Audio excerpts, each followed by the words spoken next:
For over a century, Johnny Walker has shared its bold spirit with the game of golf. Now, crafted with Devereaux Golf, Johnny Walker introduces the Johnny Walker Blue Label-inspired Sunday Golf Bag, elevating the game with sleek design, Blue Label hues, and refined gold accents.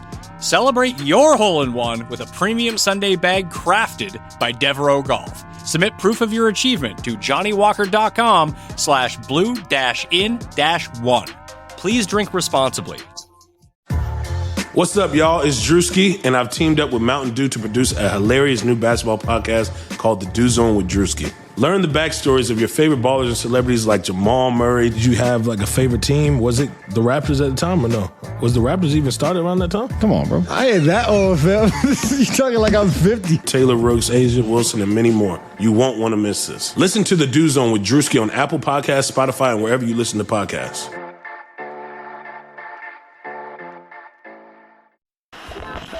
The Timeline is a Blue Wire podcast.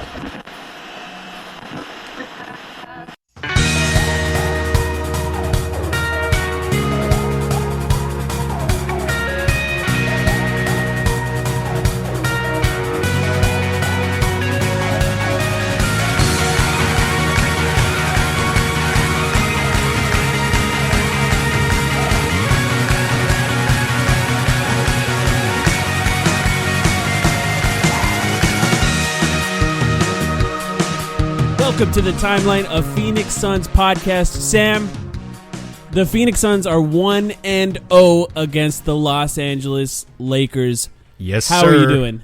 I'm doing great, man. What can I say? Like, job ain't done. Got a long way to go in this series. We're going to talk to a couple guys from the Lakers podcast about adjustments and whatever later in this episode. They're going to have to make a lot of adjustments. But just from a Suns perspective, fucking awesome game one. Yes. Just totally amazing, totally validating in so many ways. If you're a Suns fan, I'm excited to talk about it. Yeah, I think one of the nicest things about it is the Suns really did play their game in this game. They did not try to change anything that they were good at or anything that they did well. They didn't change their lineups, right? They played relatively normal lineups. They did a stagger. I don't think there was a single minute without either Devin Booker or Chris Paul on the floor. Devin Booker played a lot of minutes.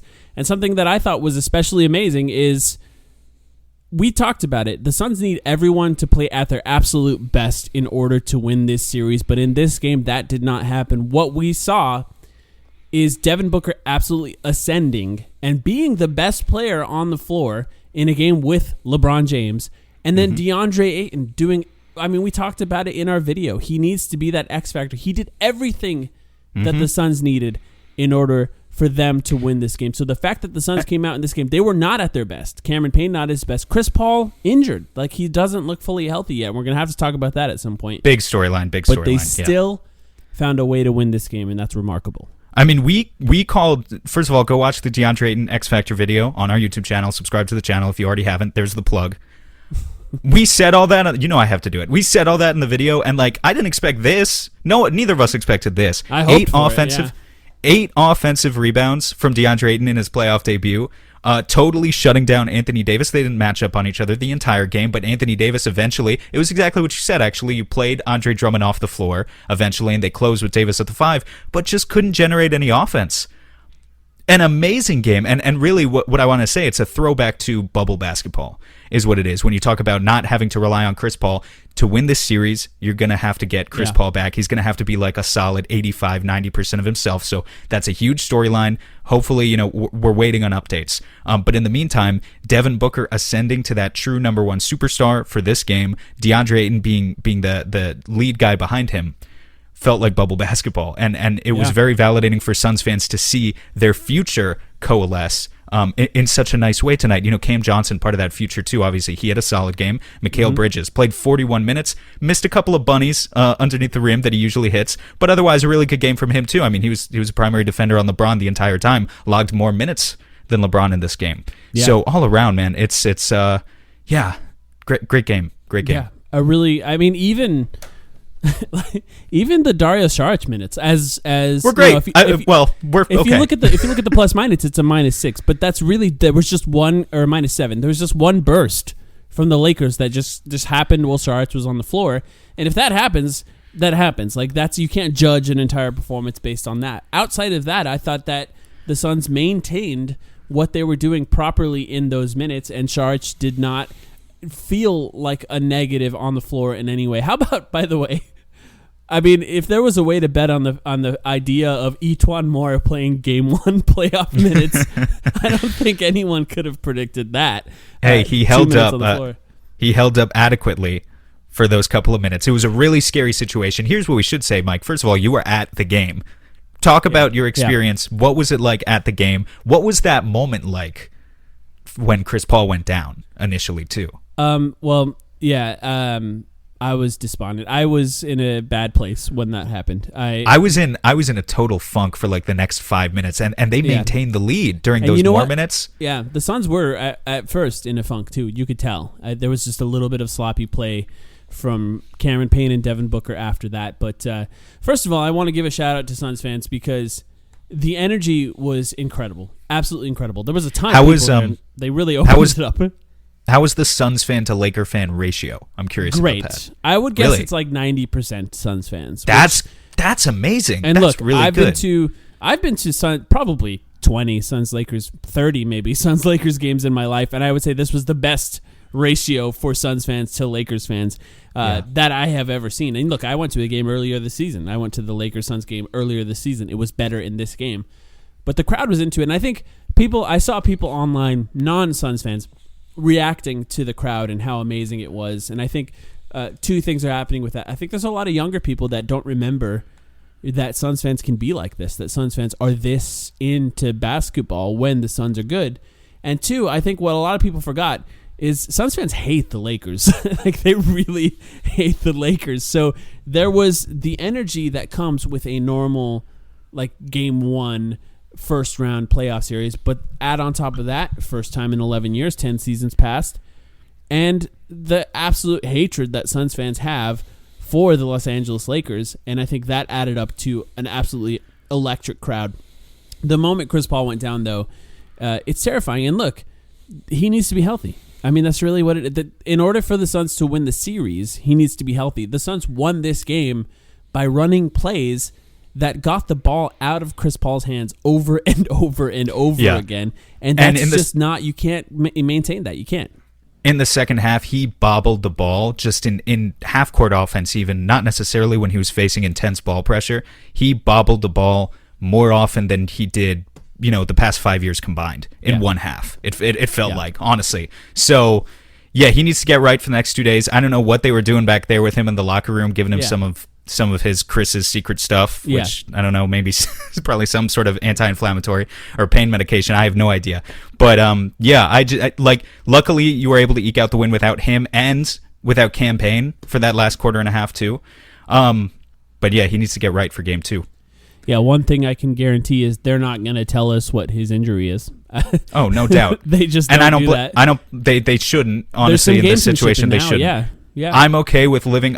Look, it's annoying from the fan experience or in our shoes, like, if you're covering the team or whatever on a week-to-week basis throughout a regular season. But here with the whole competitive advantage component thrown into it, just leave us in the dark for a couple days. It's okay. Yeah. I'll worry about it. I'll struggle sleeping. But come Tuesday night, we want Monty to have that advantage.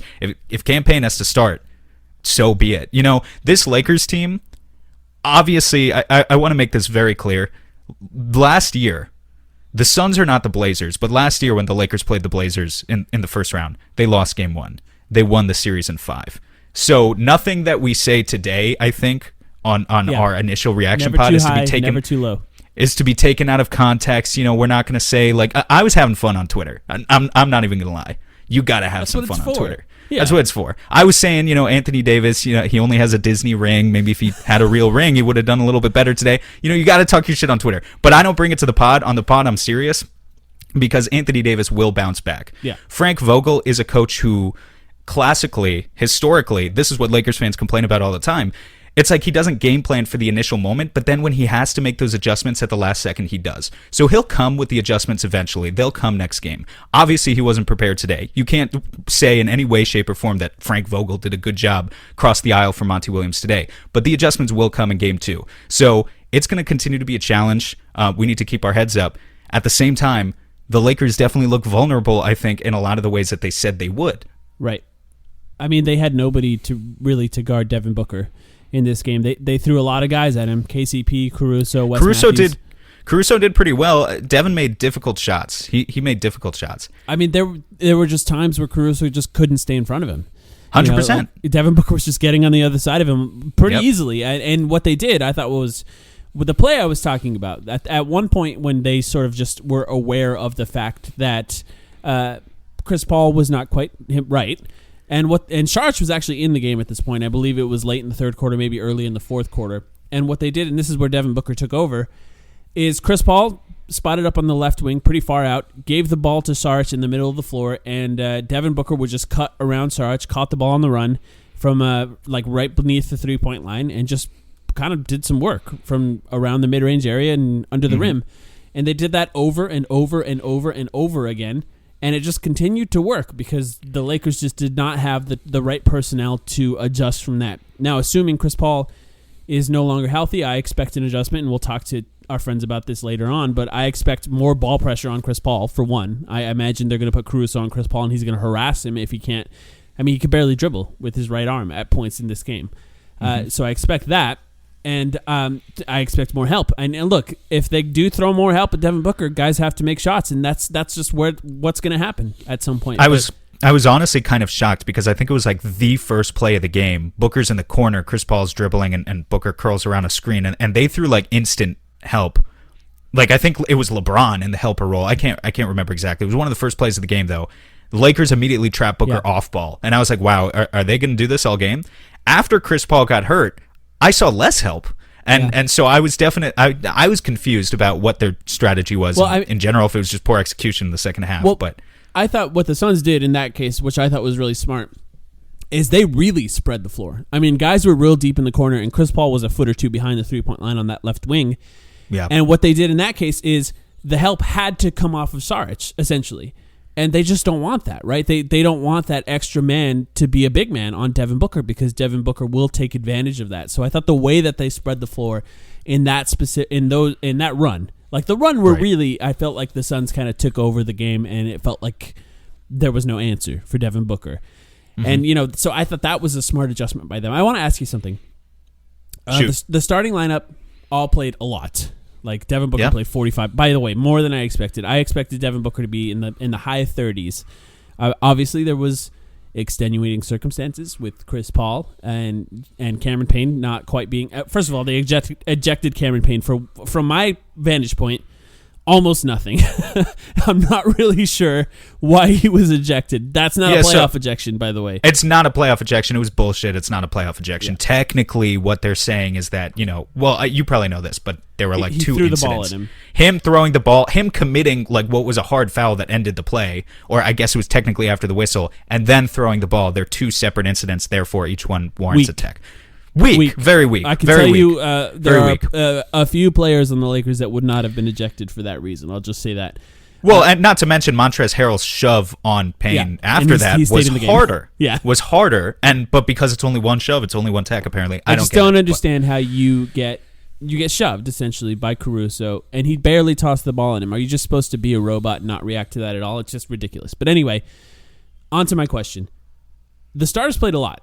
45 minutes for Devin Booker. Even Chris Paul throughout what happened, 36 minutes, 37 for DeAndre Ayton. By the way, that's what's needed. If he can get up to 39 minutes, that's even better. Mikal Bridges, to me, was the 41. Most obvious guy that was going to play the most this series. Right now, he's not 100%. In the lead, but 41 minutes. 29 for Jay Crowder. And then you essentially have a three-man rotation off the bench. Saric, Johnson, and Payne. This was our friend that we're talking to later, Tim, Cranjus McBasketball on Twitter, asked me what I expected the Suns lineup to be. That was the 8 guys I told him. The starters plus Cam, and Saric. But part of me was, once we got closer and closer to the game, I was like, man, did I really underrate how much Torrey Craig was going to play? In this game, no. Like, Craig played 3 minutes, not much happened, and it looked like he was not going to be able to handle LeBron in those minutes, for the record. So how do you think? What do you think about that? So if you had asked me to place where I think Craig's minutes, like I would have guessed 10 minutes a game for the series. I think he could still get up to that point though, because we haven't seen DeAndre Ayton 3 fouls in 37 minutes. That's beautiful. It's not going to be like that every game. It's not. So they're going to have to get creative in some of those situations. I guess maybe the first guy they go to in those situations is you see some Kaminsky or you just see a lot more Sharge, but I think you could also see some Craig. I think they're avoiding Craig, especially if they feel confident in Cam Johnson's jumper, which it looked good today, because Craig's just not a spacing threat. He's just not at all. And you were just talking about the importance of spacing the floor in this game. Look, the Suns did not even shoot well in this game. They shot 32% from deep. That bodes really well. Jay Crowder shot 0 for 7. Yeah. So I think that's another thing that bodes really well for them for the rest of the series. But they need to be like at least an average shooting team throughout the series to win, because the Lakers are also going to they shot 25% from deep. They're not a good shooting team, but they're going to get better in ensuing games as well. So for a guy like Craig to be out there, he shot pretty well in the minutes he's played with Phoenix in the second half of the season. But typically speaking, that's just not his role. If it looks obvious that he can't check AD at the 4, then they're just not going to play him, and I don't mind that. Yeah. I anticipate that he's going to continue to not play unless there's guys in foul trouble. That's what I expect, because look, we said it time and time again. Cameron Johnson's a good defender. He plays good defense, and if he continues to shoot, he's 2 for 5 from 3 in this game, and looked pretty good. Just had a little bit of bounce off that dribble. 2 steals. I mean, he had a pretty good game. Cameron Johnson came in and played relatively well.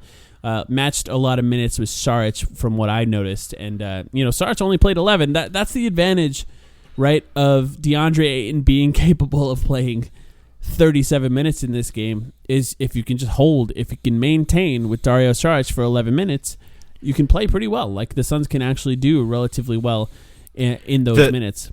Both teams have their own problem with maintaining. But for the Suns, it's can we maintain 11 or 12 Dario Saric minutes? For the Lakers, it's can we maintain any semblance of an offense for 12 non-LeBron minutes? I would say they have the much bigger problem from a roster construction standpoint, honestly. And this is where I talk about, LeBron looked a little bit timid in his offense today, but it wasn't his fault. He was a +2 in the minutes that he played. Anthony Davis was a -18, and they mostly played together. So what does that mean, Mike? It means that Anthony Davis, he's going to have better offensive performances. It's not always going to be like this. He couldn't get his mid-range shot falling at all today. He didn't hit a single 3. He'll have games where he gets to the free throw line 8 or 10 times. It's going to get better than this. But generally speaking, it's just really obvious when you look at that roster. I said this a few days ago, that they do not have the pull-up shooters. They do not have the guys who can really stress your defense in a dynamic way like that. Certainly, Alex Caruso is not going to do it. Schroeder was solid today, but only took 7 shots in 34 minutes. He can score, but he's not a high-volume scorer either. That will continue to be an issue for the Lakers throughout this series. It's just, do they have the raw talent outside of LeBron to put enough stress on the Suns in those non-LeBron minutes? Because, I tweeted this out, and this is the exact point that I'll make again here. If you narrowly lose 36 minutes a game of LeBron, but you blow them out in the other 12 minutes just consistently because your lineups are always that good compared to theirs, that's probably a series win. That probably turns into a series win for you overall. Yeah, I think that's right. And look, Anthony Davis, 5 for 16 from the field. That's like uncharacteristically bad shooting night from him. Closer to what he did in the regular season than what he did in the playoffs last year. That's for sure. But you can expect that to get better. What I thought was interesting is his defense looked not right. Like he was a step slow on defense. Look, it looked even better when the Suns played the Lakers a few weeks ago, and I think the Suns found ways to attack Anthony Davis that looked pretty good. And if we're talking about guys who don't look right, LeBron James, who finished the game with 18 points and 5 turnovers, still somehow had 10 assists. Of course, it's LeBron. Only shot 13 times. Like, that's not quite what you can expect from LeBron James. And I think the reason that was the case, from my memory, I can only think of one time where he really drove through a guy and finished through contact at the rim, and it was Dario Saric. Yes, they targeted Saric a couple of times, but the other thing about that, Mike, 13 field goal attempts, 7 of them from deep. Yes, and he started the game like that too. They took exactly the shots that we wanted them to take. If the Lakers can miraculously beat you based on their pull-up shooting and even spot-up shooting, they're a bad shooting team. We have an entire year's worth of data. Last year, they were a bad shooting team, too. If they beat you on jump shots, okay. It was an outlier series. I mean, it would suck to go home. But, the point is, they're probably not going to beat you on jump shots if you force them into jump shots. It's just not their game. So to see that, Anthony Davis couldn't get anything going, but also LeBron, over 50% of his shot volume was outside of the restricted area. Amazing. Again, just amazing. Yeah, it's interesting too with the Suns. What they did, just like we talked about, like you said, is tried to play Drummond off the floor, and Drummond plus minus doesn't matter, -4. So like if you look at the Drummond minutes, the Suns didn't get murdered. I mean, the Lakers didn't get murdered in those minutes necessarily. It's not something that stands out, but it did seem like the Suns they could not be guarded when Drummond was on the floor. Like that was consistently a pretty good scenario for the Suns. I'm interested to see what Tim says because I tend to wonder if the Lakers are going to be, how willing are they going to be to go to that Anthony Davis at center lineup, which they did in this game, and still not quite right. I think players still tend to underestimate how strong DeAndre Ayton is because of how he plays sometimes. And I think Anthony Davis was not quite prepared for just how well DeAndre Ayton is at holding his ground on guys who are backing into him. So I wonder how willing they're going to be to go to those lineups because in a way, I kind of liked Mikal Bridges on LeBron James in this game, and I wonder if that happens if they start to just put Jay Crowder. It seemed like even in those minutes, they still had Mikal on LeBron, and he did a really good job. I think it's really interesting that this is sort of a role reversal from what we're used to with some LeBron teams. Of if he can only play 36 minutes now, they had a 10-man rotation. If you include 7 minutes from THT, which I'm counting as enough to factor into a 10-man rotation. 7 minutes he didn't play much, but where they go with their rotation from here, I honestly don't know. Wes Matthews is another guy. He only played 12 minutes. I expected more of him, maybe less of KCP, honestly, to beef up the perimeter defense a little bit. He didn't hit any shots, but yeah, I don't know, man. All sorts of weird things here. Kuzma played 19 minutes, didn't hit a single shot. It's just where are they generating offense from? Drummond got his 7 offensive rebounds, but it's like, okay, the one reason you're there, it's kind of fascinating actually because Drummond and Ayton had a much better game, like by far, by spades.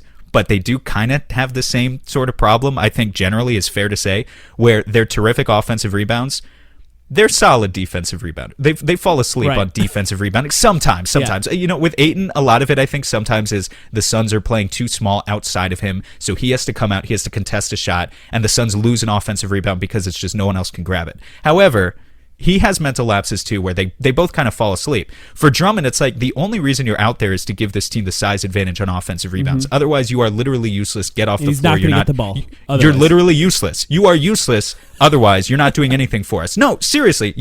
So you're here. You played 19 minutes because I want you to give us the offensive rebounding advantage. Well, Lakers had 10 offensive rebounds. Suns had 16. Yeah. Which right there is enough of a excuse for me if I'm Frank Vogel to like let the guy see one stint next game. Play him for 6 minutes, and if it's not working, just get the fuck off the floor and let's run Davis at the 5. Is what I would do personally. Yeah. But again, I'm curious to see what Tim says because I think that will be good analysis about it. Yeah, I'd be interested. Tim and Tom, for the record, we're going to talk to both of them. Yeah, he had 7 offensive rebounds and 7 field goal attempts. That doesn't feel like much of a coincidence there. Chris Paul, before we take a break here, I want to talk about Chris Paul because look, what happens if Chris Paul's not fully healthy? I mean, we have to have that conversation because he came back twice. I mean, if you really think about it, he went down, grabbed at his, shoulder, neck area. It was tough for me to see where I was. Some people seem to be implying that it was a neck problem. The official thing that they announced was a shoulder contusion, which does not sound as bad. It's a bruise, essentially. Maybe a stinger.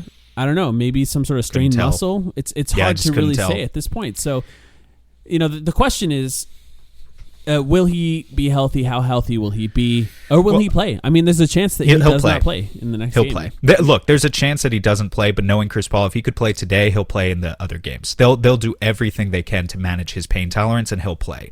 He might only be 60% of what he is. Like, if he continues to play at the level he did today, well, yeah, then you're kind of in trouble. Like, you could get 20 minutes out of him, but it's like, what level are you really playing at in those 20 minutes? Rondo. That's kind of insulting. Rondo. That's kind of insulting to Rondo that you say Chris Paul with one arm is especially playoff Rondo is pretty good, dude. He's regular season Rondo. Like he's regular season Rondo like when that season trying. on the Mavs when he wasn't trying. No, I still think he's better than that because he still has the brain, right? The brain doesn't. He does have the brain. Well, and that's why I said Chris Paul's gonna play. He's gonna provide some tangible value, maybe a little bit intangible, I guess you could say, in that it would be harder to see just through the leadership. He'll still run the sets. He can still kind of make those passes, maybe not to the full extent. The worry to me, and I don't want to read too much into it because he only played 13 minutes and then got ejected, obviously, but Cam Payne, when he came out, maybe it was just because he was coming out and Paul had just gone to the locker room and he was like, oh shit, I don't know, like, am I the guy now? But he didn't look confident, at least in those first half minutes. He didn't look confident. It was like, the Lakers weren't doing anything to take away your game. You just got to play the way, like, those adjustments will come. Yeah. But this game, you just had to play Phoenix Suns basketball as we know it, and he didn't look very comfortable. I assume, just some, he doesn't have a lot of playoff experience either, so just some jitters. But he needs to be good in this series too. He really does. I don't give a lot of gambling tips on this podcast. The ones I have given have been right. Here's what I'll say. Cameron Payne, if his over-under for points is 13, 14 points, around there, in the next game, I'd bet that over. I'd absolutely bet that over. Because what I saw today... Yeah. I didn't see them taking away his game, exactly as you said. What I saw was him pulling his shots a little short, or him being afraid to shoot when he was open. What he can do against this team is still... He can be pretty good. And I would expect, after that game, being ejected... And also just not really playing well before that, because what happens, right? You don't play well at the beginning of the game. We've seen this with Cameron Payne before, and then you explode for 10 points at the beginning of the fourth quarter while Chris Paul sits. Like, we've seen that happen with Cameron Payne, but in this game, he did not have that opportunity. He didn't have the ability to redeem himself in this game. So for a guy like him, who actually has played in the playoffs before, you're talking about inexperience. He didn't play much, but technically he has been in the playoffs before. I expect him to come out in the next game. And if that over-under line is around 13 points, I bet over. I'm guessing he's going to have closer to 17, 18 points. And I could just see him. I just don't think they really have the right personnel. They don't have any speedy guys that are bigs that can keep up with him. Because Anthony Davis is supposed to be that guy. And from what I'm seeing, he's not quite that guy right now. Well, I think he's not quite that guy. He wasn't quite that guy helping. He really struggled in a pick-and-roll help role today, but just as he can contest Cam's shot. I think some of the shots that Cam was missing today, he was afraid to go at Davis, and I think he would be less afraid to go at Drummond. By the way, another thing to ask, like, is Marcus All going to play ever? Yeah. Harrell's not scaring me. I mean, he scored some points, but he's not scaring me. So, yeah, all sorts of things with that front court. Who knows what's going to happen? I can tell you this, as soon as Harrell came on the court, Devin Booker's eyes got really wide, and he was calling for screens from whoever Harrell was guarding the rest of that time, because Harrell's just not a good pick-and-roll defender. He's not. And he's relatively small for his position, so if you have Harrell and Saric on each other, like, that's not really a size advantage for the Lakers in any way. Saric doesn't lose that size battle, and that benefits the Suns, as we've seen. It's going to take a lot for them to continue winning. Devin Booker was good in this game, but look, the Suns are still taking a lot of jump shots. They're still taking shots that can miss. Well, in order for them to continue winning, they have to hit some difficult shots. But that's why I'm so encouraged by the fact that you're a jump shooting team that just won game one shooting 32% from downtown. And that's defense. We can take that and really hold on to it. To your point, though, 28 free throws to 12.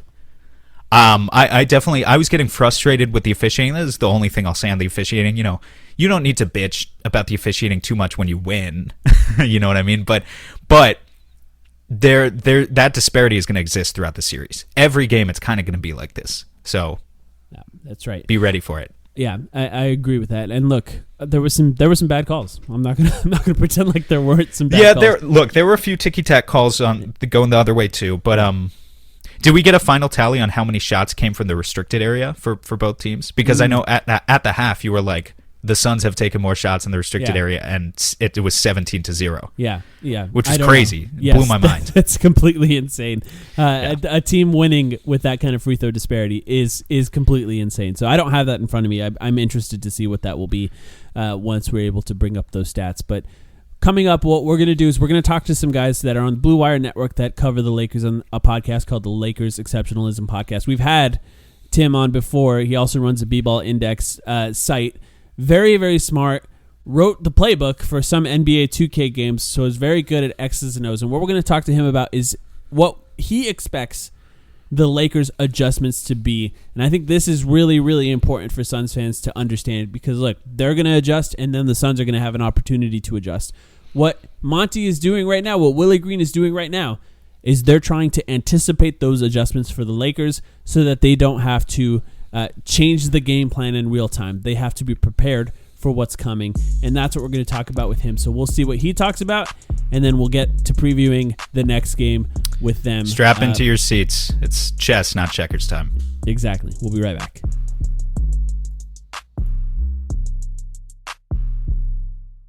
The economy is made up of real people doing real stuff, and it affects everything.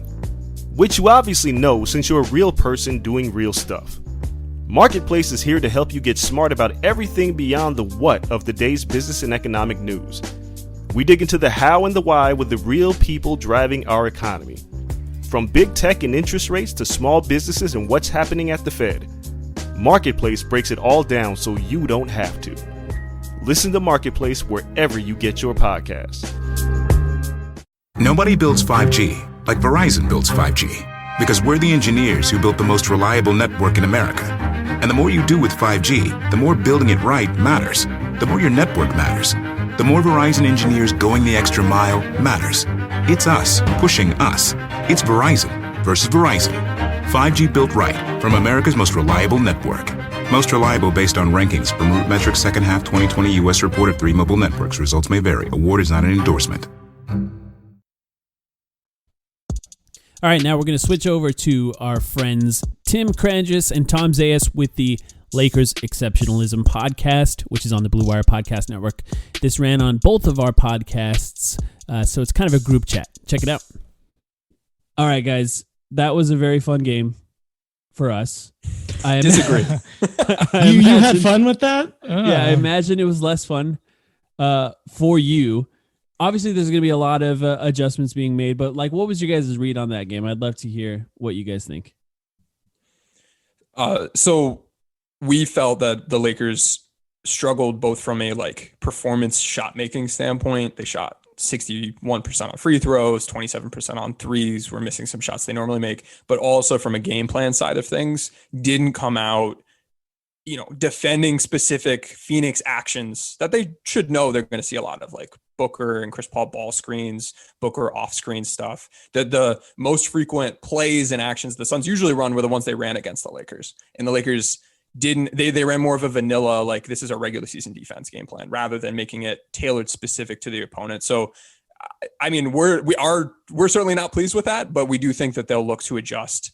And specifically with pick and rolls, because that's something that just throughout the game, especially with Chris Paul being a little bit hampered with his own play, he was able to continue having an impact as a playmaker because the Lakers were constantly putting two guys on the ball and ball screens in what we'd call a soft or a catch edge, where they weren't trapping.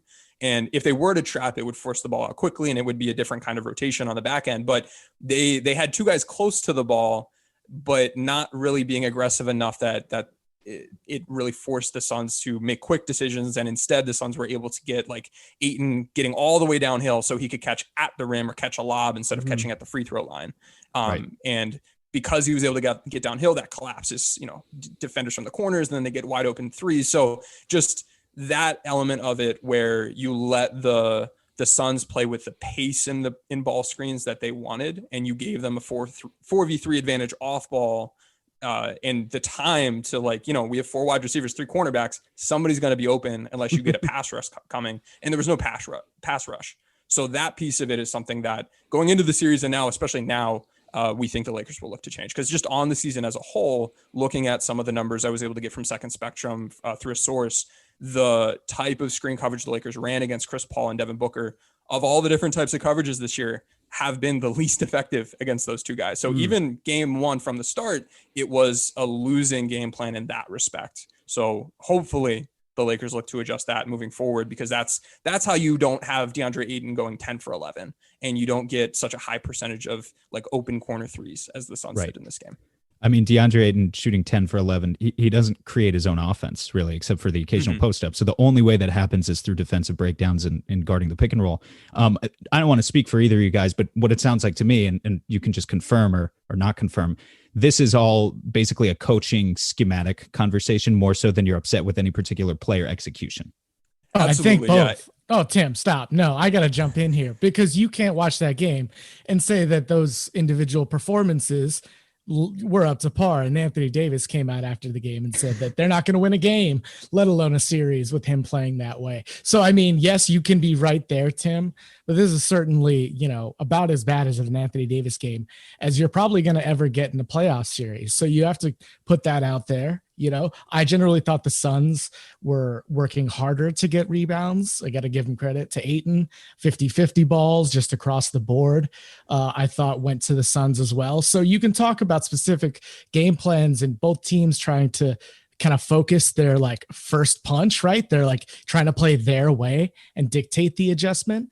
But it's like not a great place to start from if you're a Lakers fan. But credit to the Suns too. The reason I was saying yes with the pick and rolls is like your big man, whether it's AD or DeAndre Ayton, or not DeAndre, Andre Drummond or me, your job is to contain. And they were containing. We didn't see many ball screens where Booker or Chris Paul were getting downhill. They were attacking side to side to buy time and then just beat the coverage just with the right types of attacks. So to me, it was more a coaching coverage decision thing than a performance within that coverage kind of thing. I wouldn't go into game two and say, we're going to do the same thing, just a little bit better, at least in that specific area of the game. I'm really curious what you guys thought about LeBron James in this specific game, because going into this game, I was concerned with the matchup of Mikal Bridges guarding LeBron James. Obviously, Mikal Bridges is an excellent wing defender and can do a lot, but also he's pretty skinny. Like, he doesn't really quite have the strength to stay in front of guys like LeBron James. LeBron started this game, like, immediately shot 3 or 4 threes in that first quarter. Appeared to be sort of maybe relying on that jump shot a little too much. The only time, I was telling Sam this, the only time I even remember him really finishing through contact, the way that you expect LeBron James to finish through contact, was on Saric at one point in the third quarter, late in the third quarter, early in the fourth, which is what you expect him to do if Saric is on the floor, right? You got to attack that matchup as much as possible. In this game, I thought Mikal did a pretty good job guarding LeBron James, but I also wonder if, like, in my opinion, I feel like that's because LeBron's not quite playing like LeBron. I wonder if you guys feel the same way watching that matchup so far. I think he got walked down in the post a couple times too, where he just put him in the post and got a couple at least kick out shots that the Lakers didn't make, passes, of course. And some good cuts. Yeah. There were some good cuts. I mean, no, I definitely don't think LeBron's 100% by any means, but I thought he played well. I kind of think those shots at the beginning that you referenced were because they were going under, and, you know, he just wanted to stop that right away.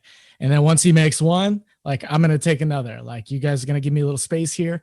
Yeah. But isn't that to go downhill? Like, at some point, doesn't he do that in order to set up going downhill, which he didn't quite do in this game?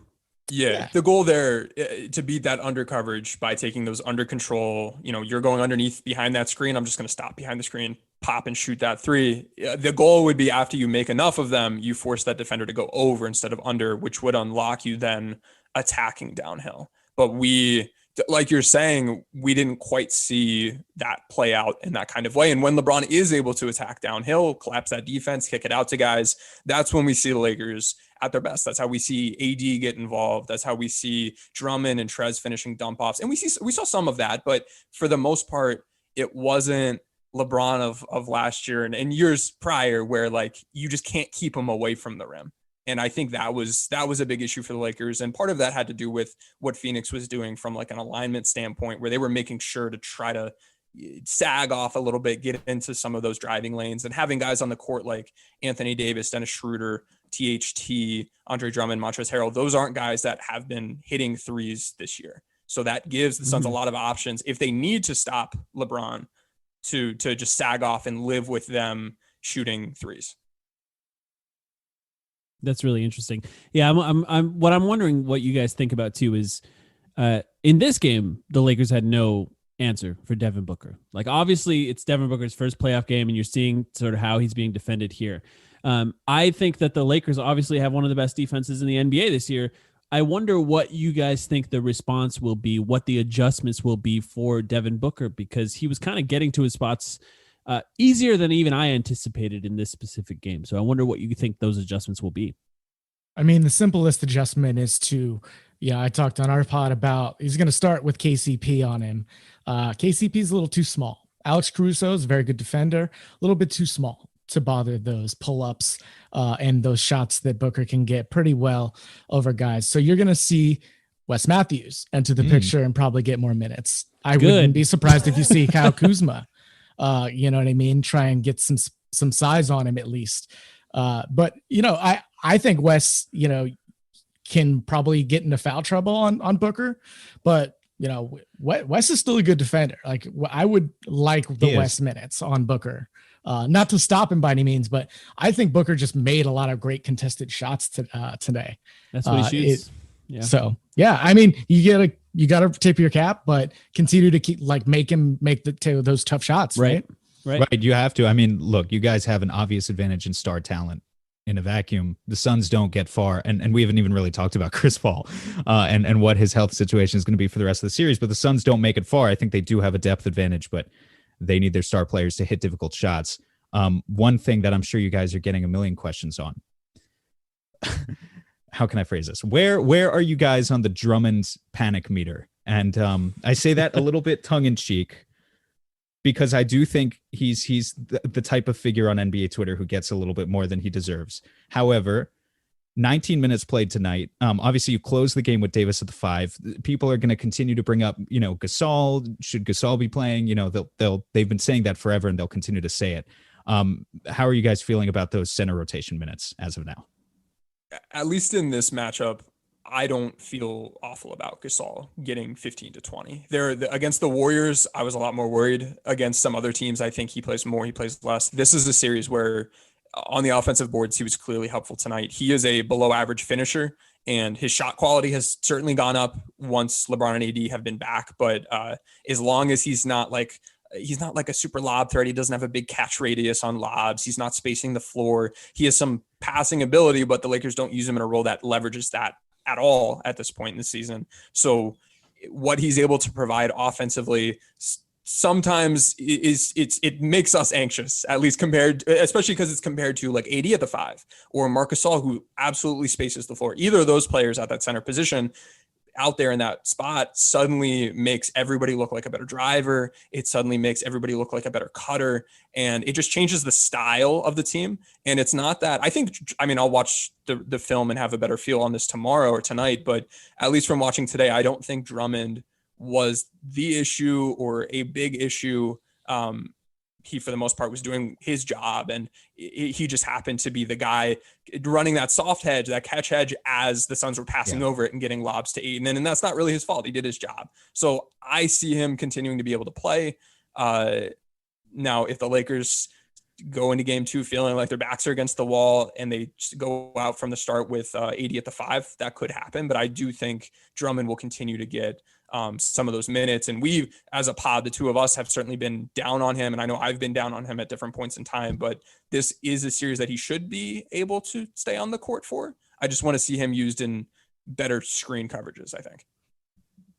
Yeah, that's really interesting. I do wonder like how quickly the Lakers would be willing to go to AD at center. Like if it could happen as early as starting the next game with it. Sam and I just really speculated that I think the most likely scenario is Drummond comes out in that first game and they try it again and they see what happens. I think that's probably smart too, especially because the Suns' best option for that is Chris Paul.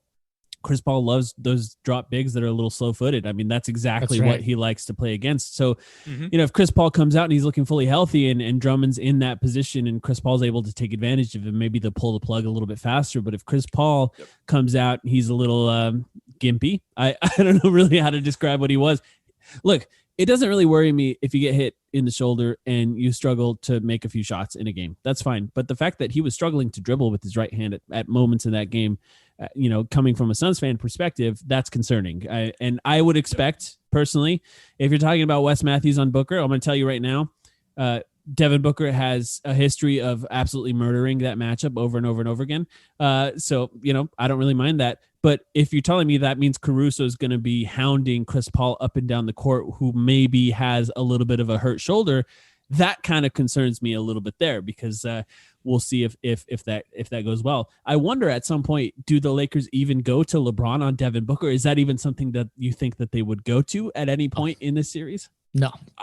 No, I doubt it. I think the Lakers would be happy if they have Schroeder and Caruso hounding Chris Paul and making his life difficult. They have guys like Kuzma and West with size on Booker, and then in pick and roll situations, they trap him and just force Booker to, isolate. If you're going to beat us, you're going to beat us isolating, generating points for yourself, but not for your teammates. And we're going to shut down your pick and roll, because something that we've talked a lot about in our pre-series pod was a lot of the Suns role players are finishers. They're not creating their own shots at the rim. They're not catching and attacking closeouts in a dynamic fashion. Some of them can. Mikal Bridges can, but a lot of those guys are more like catch and shoot. Or if the shot's not there, pass it back and we'll run another action. So if you can shut down that pipeline, that offensive engine with the ball screens, at least we feel that puts the Lakers in a pretty decent situation given the personnel they have to defend 1v1. And if it looks, Wes Matthews might look like he's getting burned every now and then, but if he can do like an okay job and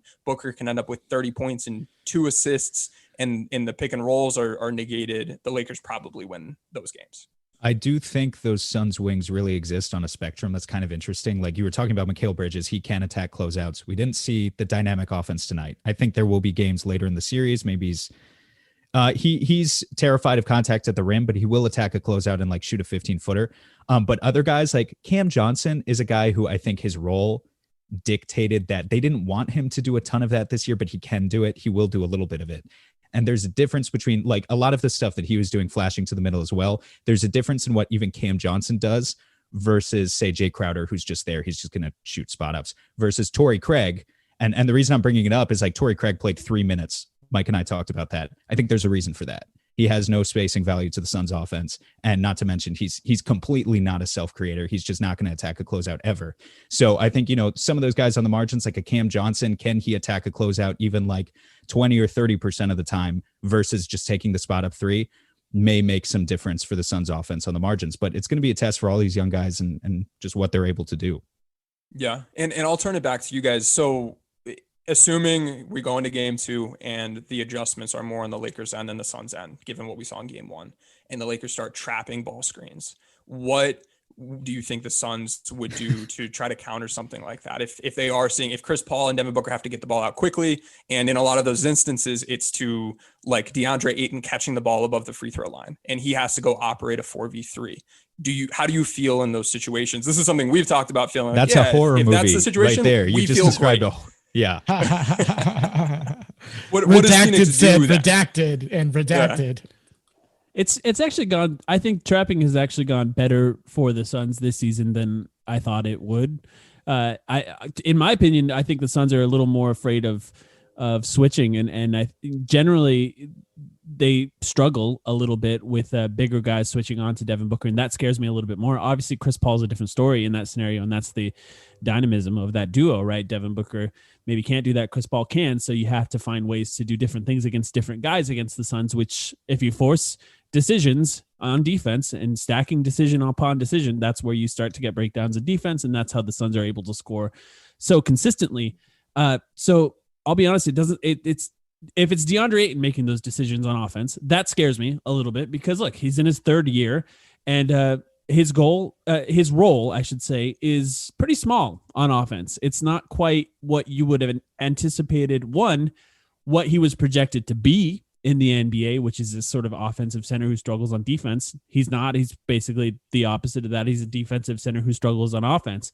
So if you're making him try to make decisions in space, it's a little bit scary. If you can find ways to get sort of flash cuts from Mikal Bridges and get Mikal Bridges in the middle of the floor to catch that ball and then make decisions in that area, I'm a little more confident. And I think if they start trapping consistently, I think they might even go to Mikal Bridges being the primary screener in a lot of those plays so that he can catch the ball in more of a Draymond-esque position to play make for himself and for other people. So I think there's some interesting adjustments that they could make there. They toyed with that a lot towards the end of the season with Mikal Bridges setting a lot more screens.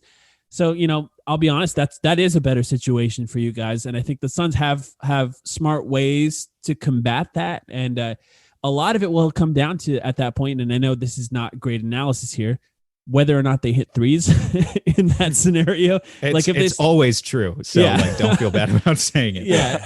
It's just like you have to make a lot of threes. If there's two guys on one guy, there's probably going to be guys open on the weak side, at the 3-point line. So if they're able to find those guys properly and even set that secondary screen to make sure that they're open, they're going to have to hit those shots in order to even compete in that scenario. Keep in mind the other thing, and I know for a fact, Tim, that you heard us talk about this, is that 3-guard lineup. We didn't see it tonight. I do think that's still a possibility, but it requires that Chris Paul is like at least 80% of his usual self. In order to get that. But if you are seeing a lot of trapping on Book on the perimeter, bringing Campaign in, I also think Campaign did not look good tonight, but I think that might just be some jitters, and I assume he'll get his feet under him. Having another guy out there on the perimeter who can create some sort of dynamic offense, if you can get a quick pass out to him, is something they may go to eventually. So I still have my eye out for it. Okay. Yeah, we'll keep an eye. I heard that on your pod. Immediately looked up the numbers and I was like, hey, they don't use this lineup that often, and it hasn't really been like a world destroyer or anything like that. Right. But I can see what you're going for in this matchup. Yeah. They only used it a couple of times, but the couple of times that they used it, it was very much a down the stretch in the season, like a March, April, I guess it's May, like an April, May type thing. And it was like, I wonder if they're doing this for a reason. It didn't just feel like it came out of nowhere. So. Until experimenting for the playoffs. Yeah, until really the last month and a half of the season, Chris Paul and Cameron Payne hadn't played together basically at all. I mean, they really were focusing on with Devin Booker. Look, people commonly talk about Devin Booker has point guard skills, and he does, but the Suns do not want him to play without a point guard on the floor. They really only play him with another point guard. So whether that be Chris Paul or Cameron Payne, you can get away with that. But with Chris Paul being the point guard that he is, you can get away with having maybe one less ball handler on the floor and put Javon Carter in on those minutes, and they can have him just sort of spotting up behind the 3-point line, or Langston Galloway, who's just a flamethrower from the 3-point line. But until really recently, and supposedly it was Chris Paul that told Monty Williams, I want to play with Campaign. That's what started it, and they started more experimenting with that. So there's not a ton of minutes just with those two guys sharing the floor at all, much less that 3-guard lineup. But I still think it's something that they become a lot more dynamic if there's a lot of trapping, just like you said, if they have another ball handler in that role. Mm-hmm. And if the Lakers do go to those traps and then the Suns are able to win those 4v3 battles and force the Lakers to adjust again, or maybe they also deploy, but I think we might see more switching from the Lakers moving forward. When AD's at the 5, they just start switching things. In those instances, how do you think the Suns approach that? Are there specific matchups, Chris Paul or Booker versus somebody? If we have AD at the 5, we'll say LeBron at the 4, we'll say either Kyle Kuzma or Wes Matthews out there guarding Devin Booker. And then you have Schroeder, two of either Schroeder, KCP, and Caruso out there. What I saw today is Devin Booker calling for the guy to screen that he wanted that guy on him, right? And I imagine there'll be a lot of that. Maybe not a lot of traditional DeAndre Ayton setting the screens in those specific scenarios if you don't want AD. I want to ask you guys this, though. Just watching this game, it didn't, I don't know how to put this. It didn't seem like the Suns were very afraid of Anthony Davis's defense in a way that I would have anticipated that they were going to be. So you would have had to play defense for them to be afraid of it. Right. But what I found interesting is it appeared to be part of the game plan to attack AD in ways that I didn't expect them to be attacking them. So when you're projecting forward, I mean, maybe he'll be better at the 5, and maybe that's how you guys are viewing this here, but I don't know. It doesn't scare me as much. Anthony Davis in his current form doesn't scare me as much as I thought it would. And it probably will later in the series, admittedly. But I don't know. What do you guys think? You just have to consider the guy you saw 2 weeks ago still, to me at least, because he had some games as well that And it wasn't just the Suns game that he looked like prime Anthony Davis, winning plays on both ends of the court, trying to get the Lakers out of that 7 spot. So it's not just like the last week he's looked awful to me. He's been like this all season. He's had great games where he looks like dominant Anthony Davis. And then he has games like this where he floats around and we all drag him on Twitter. And, like, I'm sure he gets it in the media room as well. Right. And he makes weird quotes, but then you generally see him come out and dominate a team the next day. So I'm not predicting that, but I just think this is about the floor for Anthony Davis. Right. It has to be. It yeah, has to be. Yeah. And this is not, I said on our half of just us two, we're not expecting Anthony Davis to continue to play like this. Tim, can you give me your switch? What's your switch lineup again? List out those 5 guys. So 80 at the 5, we'll go LeBron as our power forward. And then you have, we'll say Wes Matthews, Caruso and KCP. Yeah. So there's, it came too fast before, so I couldn't really process it. Look, there's no easy way to get easy offense there. Right. I think there are a couple of smaller guys. I think something that's underrated about Devin Booker actually is he's not a modern 2 guard in so many ways. He's a good post player. So if you can get some opportunities against either KCP or Caruso for him in the post, I think in a half court offense that's already kind of the points per possession are going to be lower, you could get some offense out of Booker there through that. But at the end of the day, I know it's not great analysis. Again, when they switch everything, you just got to hit difficult shots. Chris Paul and Devin Booker have to live up to what we want them to be as ISO scorers. The Suns have utilized guys like Cam Johnson, Mikal Bridges as ghost screeners in the past. They have enough spacing value that they feel confident that they can kind of run out to the wing and do that. But you got to hit your top talent has to look like top talent. Devin Booker certainly looked like top talent tonight, but he has to sustain it. It's also an offensive rebounding thing in that case, right? Because when the Suns get a switch, if Anthony Davis is on the perimeter, they're not giving it to DeAndre Ayton against the smaller guy in that scenario. The goal is to attack the big with guards because we're a dynamic guard team, right? Or wings. In that case, DeAndre Ayton understands that his role is entirely the offensive rebounds. So if you have a smaller guy on DeAndre Ayton, you're going to attack it, probably shoot a mid-range shot. That's what the Suns tend to do. And that usually means that the big is far enough out of the paint that DeAndre Ayton, in what we hope for, right, is an offensive rebounding scenario for DeAndre Ayton in that case. And look, they were very close. I should say Andre Drummond, can't really call him AD when talking about the Lakers, and DeAndre Ayton in offensive rebounds in this game. You take Drummond out of the game, look, that advantage goes to DeAndre Ayton. It really has to in order for the Suns to take advantage of those switches. Yeah, absolutely. I'm surprised to hear that. And I think going after some of our bigs with your guards, it could make some sense. And then you have that advantage on the offensive rebounding side of things.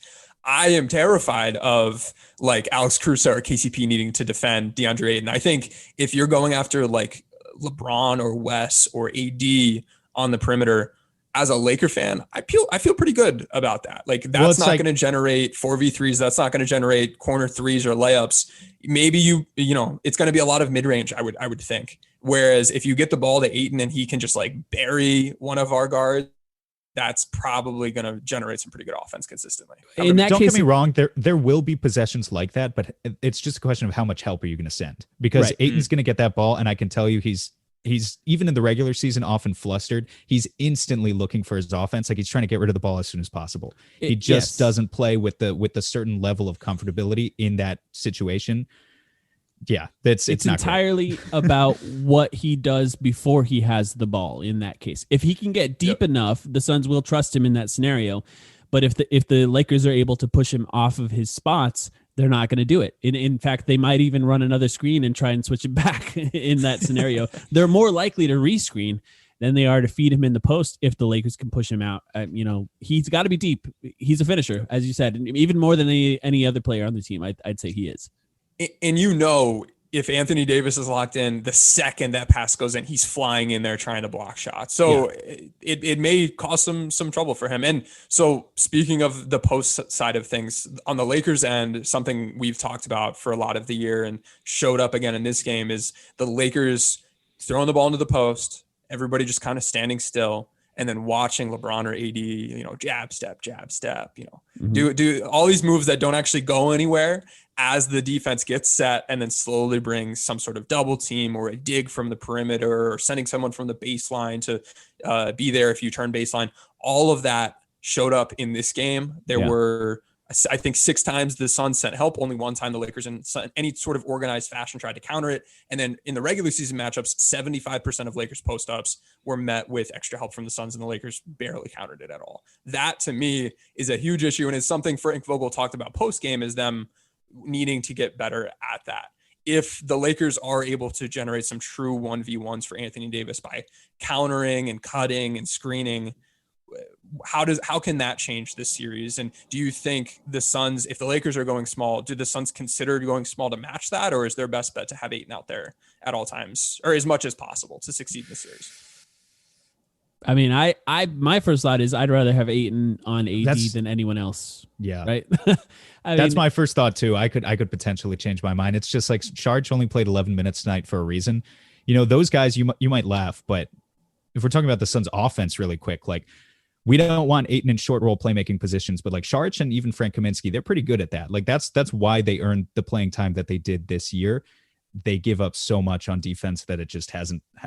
If you can have Ayton out there for 38 to 40 minutes, even in the situations you're talking about where you do continue to send help at AD and they successfully counter, I think it's unlikely that we see a situation where Ayton is really played off the floor unless he's put in foul trouble. I think that's the only way you see Monty. Like, I don't think there's an adjustment coming for Monty there. Maybe I'll feel differently if there's a close game 2 loss specifically because of this.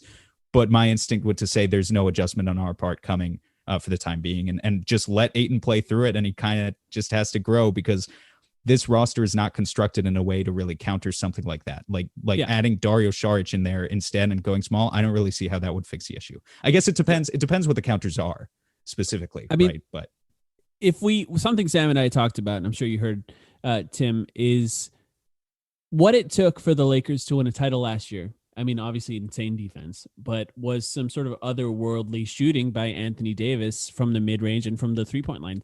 His shot percentages went up dramatically in the postseason compared to the regular season. Now, there are theories of why that happened, but I think in a lot of cases, if it's DeAndre Ayton on Anthony Davis can't really bully him. I mean, people tend to underestimate DeAndre Ayton's strength because of the way he plays. That's my theory about it. The way he plays, sometimes he doesn't always take advantage of his strength, at least on offense. But in defense, I think he does. And I just don't think AD can bully him. So if you can force AD to continue to really settle for jump shots, I think that's what the Suns will continue to try to do. Obviously, if Anthony Davis starts hitting the shots the way he did in the previous postseason, you're going to have to make some sort of adjustments. And maybe you put even Torrey Craig at center and you try to get up on him and force him to drive and see if you can get the help defense there in time. But I think to start out, they're probably going to rely on DeAndre Ayton's strength in that scenario and see what they can do. Gotcha. Yeah, I would imagine AD. I would think in that scenario, like, he's not going to bully Ayton. I think they're just going to pick and roll. Would be speed. They're going to put him in the pick and roll with LeBron all day, and then flatten that ball screen, and then just make them tag and get over to AD, like get him downhill. Right. That's what we've seen is like the big adjustment from the Lakers within the screen games when that jumper's not working, get downhill. But we just haven't seen him do it as frequently this year. Yep. Yeah. We've seen a lot of flashes from the Lakers of like, oh man, this looks unstoppable. And then that play or that action will go away for a week. Mm-hmm. And then we'll see it 3 more times in a game and then it'll go away. So what cards the Lakers choose to play in game 2, like we don't, I personally don't feel like I have a great idea of what that might be offensively, whereas defensively, Vogel and his staff have usually been like predictable in a good way where like they find what's wrong and they make the adjustments. And I feel like I feel pretty confident going into the next game that they'll make those adjustments on the Suns side of things. And if we think about, how are we even here? We're here because the Lakers were crazy injured for a huge portion of the season. If we said these two teams were playing in the first round, most people would probably have guessed the seeds might've been flipped from preseason. Now the Suns have played very well and like they've deserved where they are, but from an injury standpoint moving forward, and something I'm sure all 4 of us will be asked about a bunch for the next couple of days. And it would be smart of the Suns to really not share any more than they possibly need to and for game 2 is Chris Paul's status. And if he does go out, how can the Suns pivot? We've seen the Lakers, when LeBron's out, they play a different style. When AD's out, they play a different style. They've had to work on those styles due to the unfortunate injuries. Have the Suns had that portion of the season this year where Chris Paul's out, we need to pivot, given the personnel we have, we play this different style or run these different plays? What can that look like? Do you even realize what you're asking, though? Like, first off, like, how can we replace the greatest mid-range scorer ever with campaign? Like, what am I supposed to say? Tim's out here like, y'all remember last year? Yeah. Yeah. Look, first of all, I think he's going to play. I said this in our first half of the episode. I think he's going to play. If he doesn't look exactly like himself. Like Rondo. That's my theory. Hurt Chris Paul is Rondo.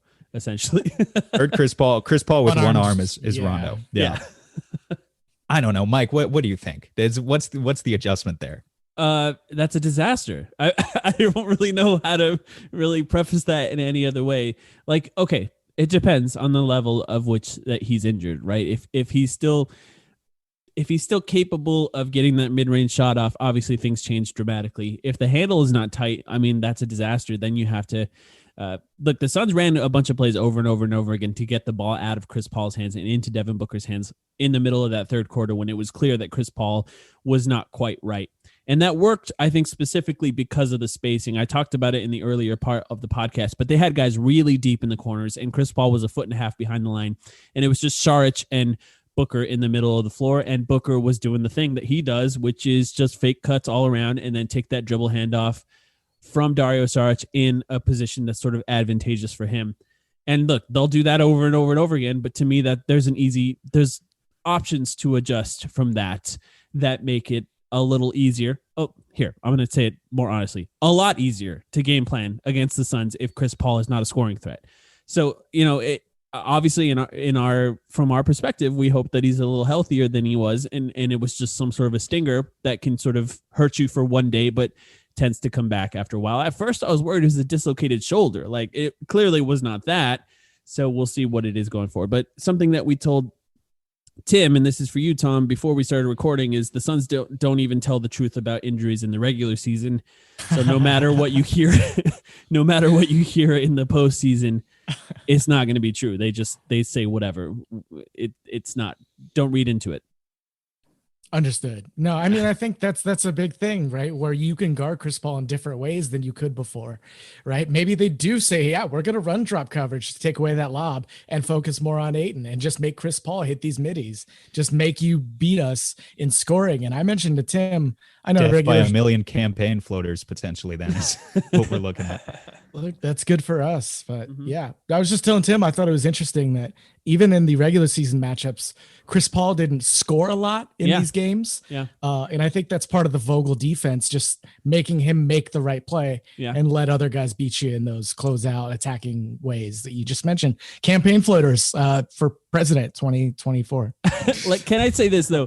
When the Suns played the Lakers at the end of the season, they were not running their normal offense. I just want to say they were sandbagging in that game in some interesting ways. And I think if you go to AD at center, they start to involve AD more in that. And I think one of the advantages that the Lakers had in that specific game is AD sort of off the ball so often in that game defensively allowed him to be that sort of free safety that really kind of fucked it all up for the Suns in the mid-range and took away that mid-range shot for Chris Paul in ways that I don't think that has happened in other games for Chris Paul, because he just gets to it so easily, better than I ever thought before he was on the Suns. So I do wonder if there's things in there that the Suns can do that would still allow him to get that shot off. But look, if he's not healthy, it's not going to matter. Yeah. Something I imagine the Lakers might look to do is they'll run, it's kind of like ice coverage where the guard defender in a ball screen jumps out in front of the screen so that the ball handler can't use it. He has to reject the screen, basically.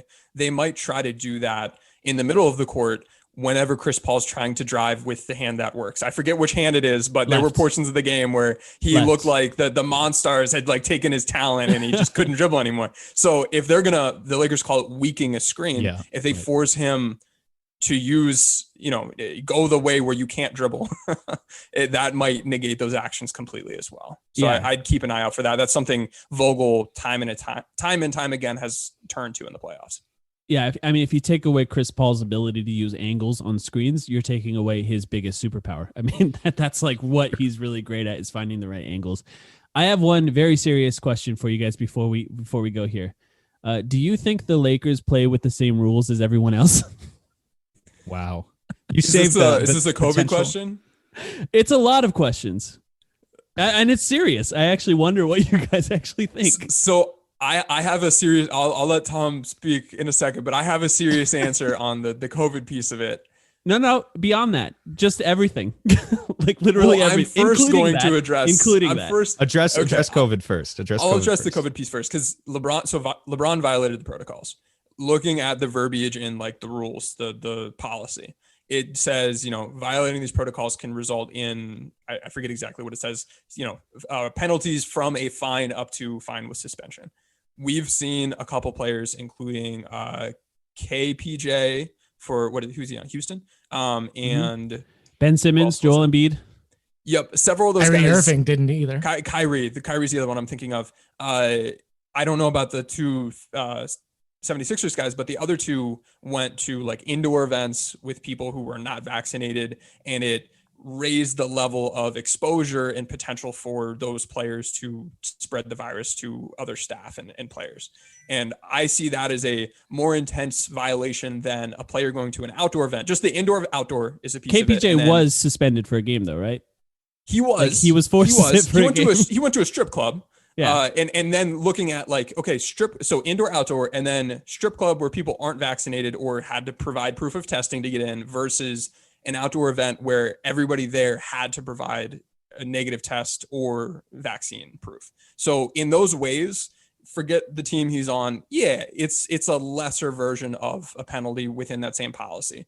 I don't know if we have another example. Was there precedent set where another player did a similar thing where it was outdoors with people who were vaccinated, but I guess they themselves were not vaccinated, where they did get suspended? Because in that situation, I'd say, yeah, like the Lakers aren't playing with the same rules. But if it's too late. What LeBron I got the sound clip. I think every precedent is a more extreme version of a violation. That's what I'm going to fall back on. You sound like a crazy person right now. I'll just tell you that right now. Conspiracy theories are better meant for franchises that maybe draft the best player available. Yeah. Speaking of not following the rules, we're talking to the people on the one spot in the country that like don't believe in like daylight savings time and just make up your own time zone. I respect that, actually. I respect that. You mean it's better? Every fan base will defend their team the way that you just did, for the record. So there's nothing weird about what you just did. Amen. Except that every other team thinks that you don't play with the same rules as them. So look, guys, for what it's worth, I will take the high road. I really don't care what you think about it, Tim. Until if we lose game 2 or game 3, then I will roll out the conspiracy theories myself. So, but as long as we're winning, who cares? We're good. Before we get out of here, I think we should all share our Twitter handles just so all the Lakers fans know which accounts to go to, so they can bookmark a bunch of these tweets we're about to be seeing in the next 24 hours. Good idea. I'll start first. My name is Mike. My last name is pronounced Vigil. It's spelled Vigil. So if you see me on Twitter, it's Mike Vigil. I got a bag on my head. My Twitter handle is @ProtectedPick. I do not recommend that Lakers fans follow me, for the record. So if you do, that's fine. I don't recommend it. So you're gonna have to be judicious with the mute button, my guy. I'm not afraid to block. My name is Sam, S. Cooper Hoops. Please don't find me on Twitter. I think I was saying something today about how Anthony Davis only has a Disney World ring, so that should give you an idea of the type of content you'll get. He can only shoot when there's no crowd. Basis. Yeah, I'm so glad we exposed you to our audience. You can find me on Twitter. So my name is. Go ahead. I was gonna say, my name is Tim. On Twitter, I go by Crangus McBasketball, which is none of that is my real name. It's a name from a bit in the show Impractical Jokers, which is fantastic, and you should go check out. But you can find me on Twitter at Tim_NBA. I'm Tom. You can find me at Creative Destroyer. I tweet about the Lakers and probably try and roast most of half the league because we do. I mean, you should tell them we host the Lakers Exceptionalism podcast. Yeah. What do you expect from us, boys? Exactly. Hey guys, I hope you lose. Treat you likewise. Dirty ass Chris Paul. Another. This was good though. You know, both of us need our own space a little bit, I think, but depending on how long the series goes, we could all come back and kind of check in on each other maybe a week from now. We'll see what's going on. So good luck to you guys. Not really, but you know, I have to say it. So.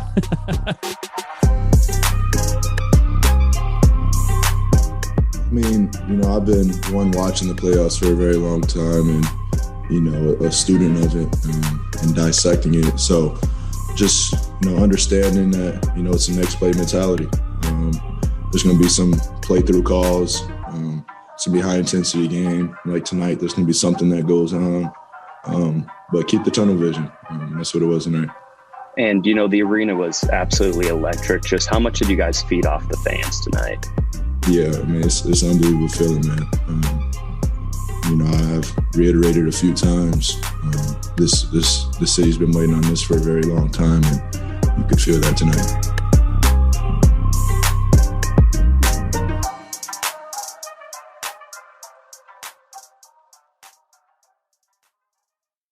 Nobody builds 5G like Verizon builds 5G, because we're the engineers who built the most reliable network in America.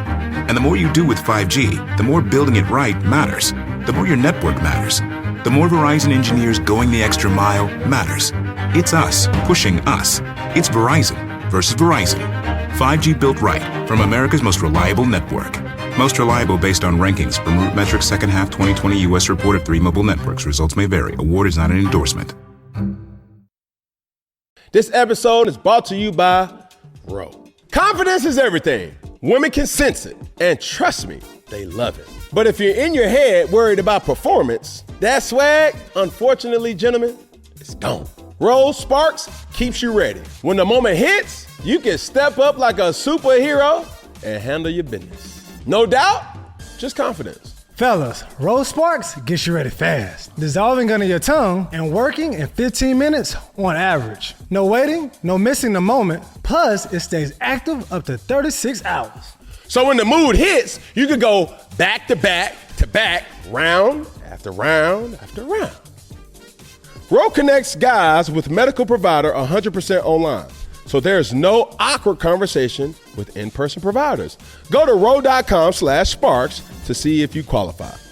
If prescribed, new sexual health patients gets $15 off Sparks on reoccurring plan. Connect with the provider at ro.co/fourth to find out if prescriptions Ro Sparks are right for you. That's ro.co/fourth for $15 off your first order. If approved, treatment ships directly to their door. Compounded drugs are permitted to be prescribed under federal law, but are not FDA approved and do not undergo FDA safety, effectiveness, and or manufacturing review. For full safety information, go to ro.co/safety info.